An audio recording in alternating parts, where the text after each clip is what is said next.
रामू की हिमालय यात्रा की यह कहानी एक साहसिक और रहस्यमय यात्रा है। रामू अपनी यात्रा की शुरुआत एक घने जंगल से करता है। जंगल में उसे शेरू नामक एक शेर मिलता है जो उसकी यात्रा में मदद करता है।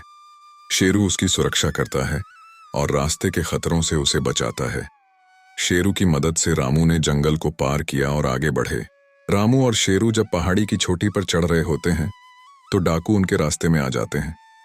डाकू रामू और शेरू को खजाने के बारे में जानते हैं और उसे हासिल करने के लिए कोई भी कदम उठा सकते हैं। हालांकि रामू और शेरू मिलकर डाकुओं को हराते हैं। डाकू प्रमुख ने उन्हें बताया कि खजाना एक साधु बाबा ने छुपा दिया है। रामू और शेरू एक बर्फीली चोटी पर पहुंचते हैं जहां तेज हवाएं और बर्फबारी होती हैं। इसी दौरान वे साधु बाबा से मिलते हैं जो उन्हें खजाने का असली रहस्य बताते हैं।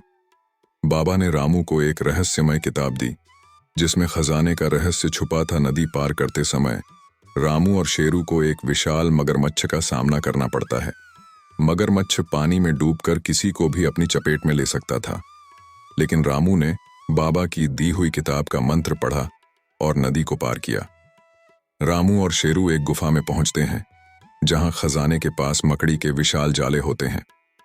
रामू अपनी सूझबूझ से जाल से बचते हुए खजाने के पास पहुंचता है। रामू जब खजाना खोलता है तो वह चौंक जाता है क्योंकि उसमें सोने, चांदी और रत्नों के बजाय एक पुरानी किताब थी। उस किताब में लिखा था, जो इस खजाने को खोलेगा वह इस ज्ञान को पहचानने में सक्षम होगा। खजाना असल में आत्मा की शक्ति और सत्य का प्रतीक है। रामू समझता है कि असली खजाना बाहरी चीजों में नहीं बल्कि आंतरिक ज्ञान और आत्मा की शक्ति में है।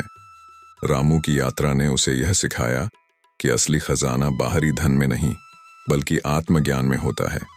साधु बाबा ने रामू की परीक्षा ली थी और अब रामू अपनी आंतरिक शक्ति और सच्चाई को समझ चुका था।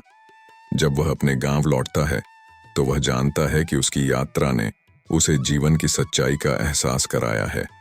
अब वह जीवन को एक नए दृष्टिकोण से देखता है।